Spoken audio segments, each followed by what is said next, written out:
three-game series in St. Louis. Josh Beckett coming into Friday 3-2, 3.30 ERA. Bottom first, Ray Langford. His fourth home run and his first in 61 at-bats. 1-0 St. Louis as Beckett went 6. Allowed 6 runs on 9 hits. Top second, Mike Redmond.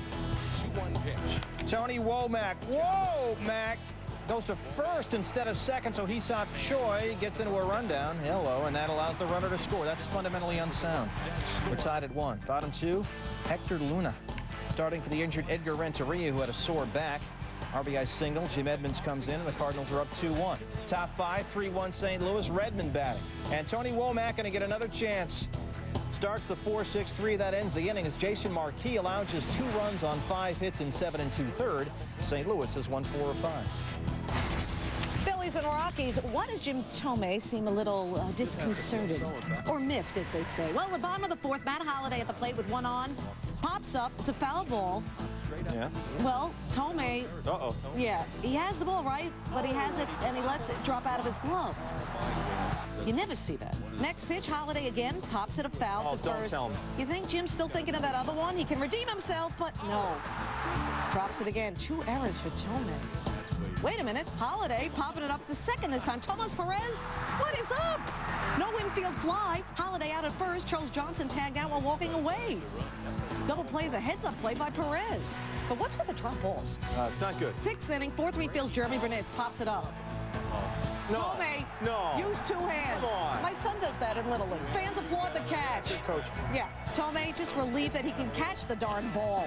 9th inning, Phillies up 6-4, bottom 9, 2 on 2 out for Jeremy Burnett. The grounder to Thome. Oh no, he bobbles it. Is it time for laser surgery? I'm not sure. I kid. Phillies win 6-4. It is, because I can't watch anymore. The night at Camden Yards in Baltimore, the Orioles hosting the Angels. That's Kurt Ainsworth. Came in with 5 straight no decisions, and in the first inning, David Eckstein, a triple to right. Angels have at least 1 extra base hit in all 36 of their games. As your next batter, it's Sean Figgins, and it's another triple to right. Back-to-back triples.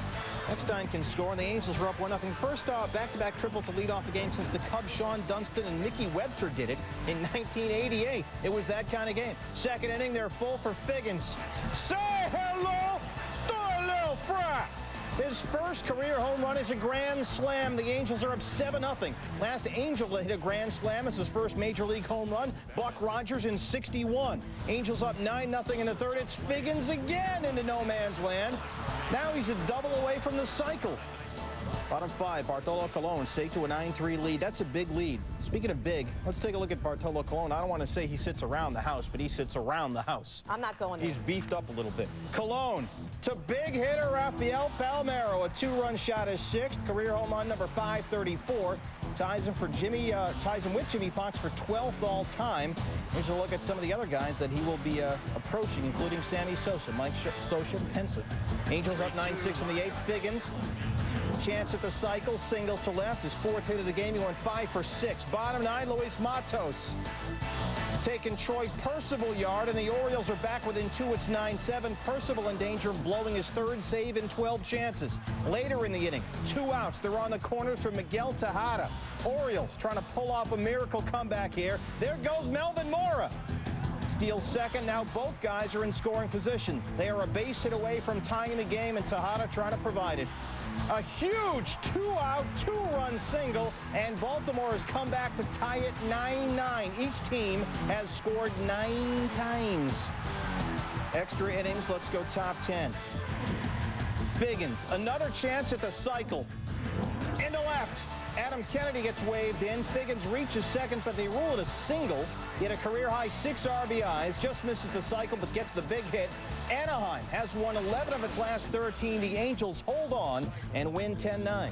Yanks looking to send the Mariners to their 6th straight loss. First of 3 in the Bronx. Gil Mesh walks 4.6 batters per 9 innings this year. Bottom 1, 1-0 Mariners. Mesh against Hideki Matsui. Bags full. That's a walk. Yanks score a run without the benefit of a hit. Tied at 1. Next batter is Tony Clark against Mesh. It's a 3-2 pitch. Guess what? Low, ball 4. 2 runs without the benefit of a hit. 2-1 Yanks. Next batter, John Flaherty facing Gil Mesh. 3-2 pitch, low, ball 4. 3 runs without a hit. Mesh done after 4 walks in 2/3 of an inning. Thanks for stopping by, Gil. Bottom 4, 5-3 Mariners. Juan Vallone now facing Bernie Williams. Bases loaded. Bernie slowly breaking out of this slump there. Hey, guess what? He walks on a 3-1 pitch. Bernie also 2 for 3. First 4 Seattle pitchers combined for 10 walks. It's now a 5-4 Mariner lead. A-Rod changes that.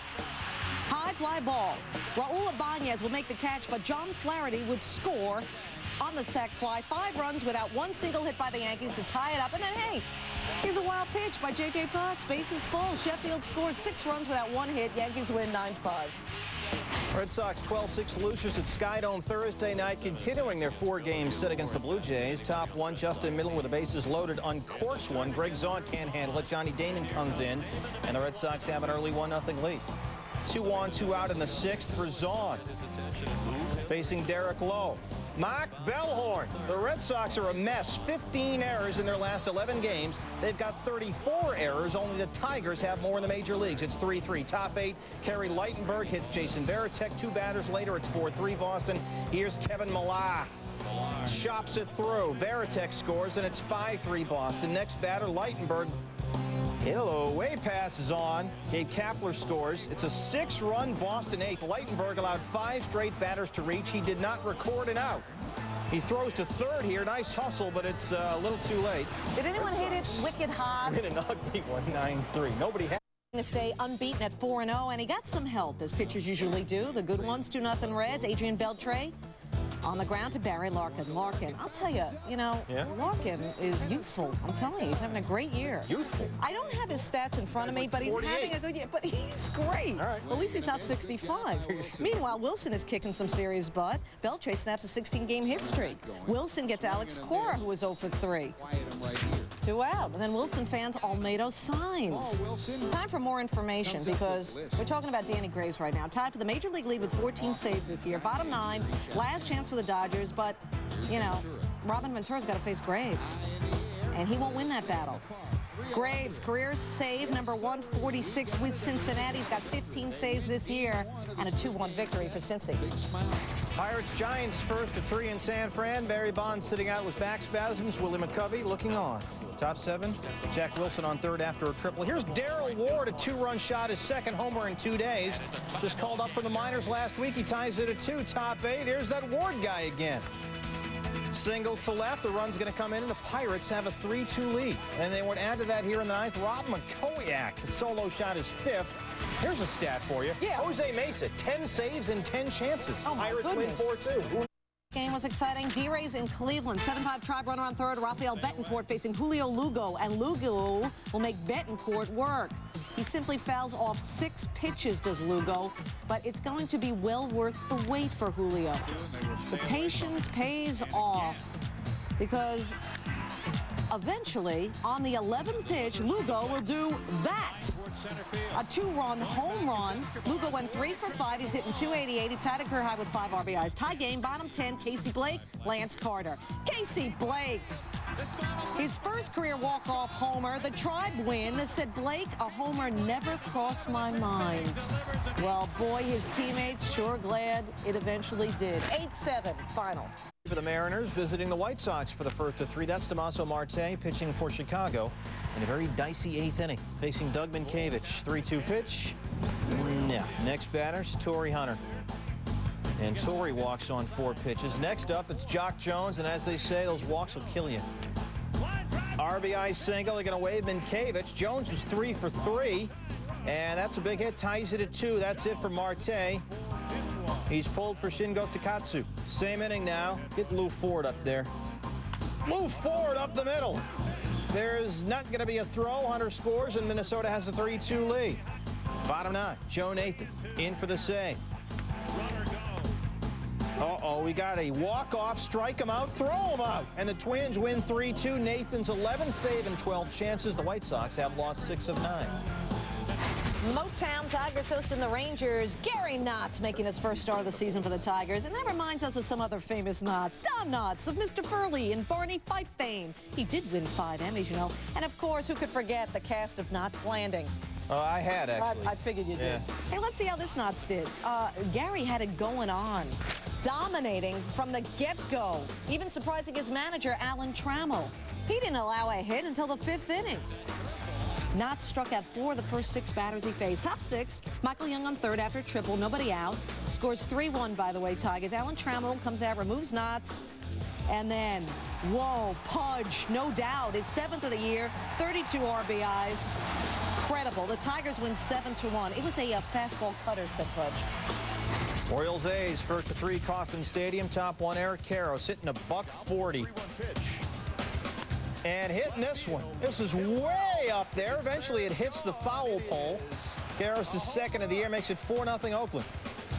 Top 2, Marco Scutaro to left center. Carlos Beltran, rumored to be going to Boston in a big 3-way deal involving Johnny Damon and Seattle's Freddie Garcia. And Beltran sticks the landing. Orioles down 5-2 in the 4th. Ken Harvey hits into the 6-4-3, and Tim Hudson-Huddy gets out of the inning. He allowed 2 runs on 5 hits in 8. Benito Santiago came into the game 65 years old. Bottom 7 hits into the 5-4-3. Hudson improves to 4-1. Looks great for 68, doesn't he? A's win 6-2. Addressing University of Southern California Business School graduates Friday was a young man already worth $10 million out in the professional world who found the time to go back to school and get his bachelor's degree. Mark Pryor was drafted by the Cubs after his junior season at Southern Cal. He spent the last 3 off seasons finishing his undergrad classes. And Friday, he passed on to his fellow graduates some advice that he'd picked up out there in that cold, cruel world. Gino saluted the fact that only 17 players have their college degrees. Greg Maddox told me yesterday, boy, you're overqualified for your job. Friars Cubs with Greg Maddox pitching in San Diego, where the Padres came in with the best home record in the National League. Sammy Sosa facing Ismael Valdez. Sosa 4 for 46 lifetime against this guy. That is the 2nd lowest batting average for any current pitcher-batter matchup, other than J.T. Snow and Roger Clemens. Top 1, Sosa, did he go? Yes, sorry, Sammy, you went. That's the end of the top of the 1st. They're empty in the 4th. Sammy. Oh, I did miss that one. His 9th, 417 feet, ties Mike Schmidt for 9th on baseball's all-time home run list. 5-4-8, and he's coming up on Reginald Martinez-Jackson. It's 2-1 Cubs. Top 6, Sosa to short. Khalil Green in those hideous throwbacks. End of the top of the 6th. Yeah, there is a reason why they discontinued those. Those from the 70s. I think those are Nate Colbert uniforms. Okay. I'm not sure. Bottom 7, Greg Maddox passes Cy Young. 15th on the all-time strikeout list. He's now up to 2,800 for his career. He allowed just 1 run on 5 hits in 8. Did not walk a batter for the 3rd straight start. Gets career win number 292. 6-1 Cubs. The Caps glow in the dark. Mets and Houston looking for their 3rd straight win, and they're facing Roy Oswalt, 23-8 career record at home. Mets in the middle of facing some great pitchers, 5 of them. They already beat Johnson, they beat Webb, now facing Roy Oswalt, as you know. Saturday they get Pettit, and Sunday their good buddy, the Rocket. Ooh. Oh, speaking, nice segue to Mike Piazza, huh? 2 for 3, there's one of the hits, his 7th home run of the year. Hey, Met fans haven't forgotten. Sure. Now he has no problem hitting home runs, right? Top of the 3rd, bags full for Cliff Floyd. You know, welcome back, 2nd game off the DL, and just like that, 4th career grand slam. 2 for 4 was Floyd. He's hitting 345. He means so much to that lineup. If they keep this up, they got a shot at 5th place. Okay, great. Anyway, Oswalt, he has issues. Meanwhile, bottom 6, 2 on, 2 out. Astros down 2. Morgan Edsberg off of Steve Traxel. No worries. You got Mike Cameron in center, Steve. He made up for an 0 for 4 night. Mets win 8-3, 30 in a row, Steve. Oh. Met fever. Brewers fresh off their 3-game sweep of the Expos, hosting Atlanta at Miller Park. Yes, it's both Brave teams. Easy to get confused. Got to get the pitcher here. Breaking ball roll. Get out of this inning. Oh, he got to get it out. Get it. He got it. Yes. And Milwaukee was wearing throwback uniforms to honor Warren Spahn, who was inducted into the Milwaukee Braves Ring of Honor at Miller Park. So you got sort of a Milwaukee Braves, Atlanta Braves, Milwaukee Brewers thing going there. Thanks. I didn't ask I just thought I'd clear that up. Thank you. Top 8, J.D. Drew is 7th of the year. He homers for the 3rd day in a row. Then Chipper Jones. They go back-to-back. Chipper's 4th. The Braves win 2-0. Ariaso Ramirez, 8 innings of shutout ball, gets his 1st win.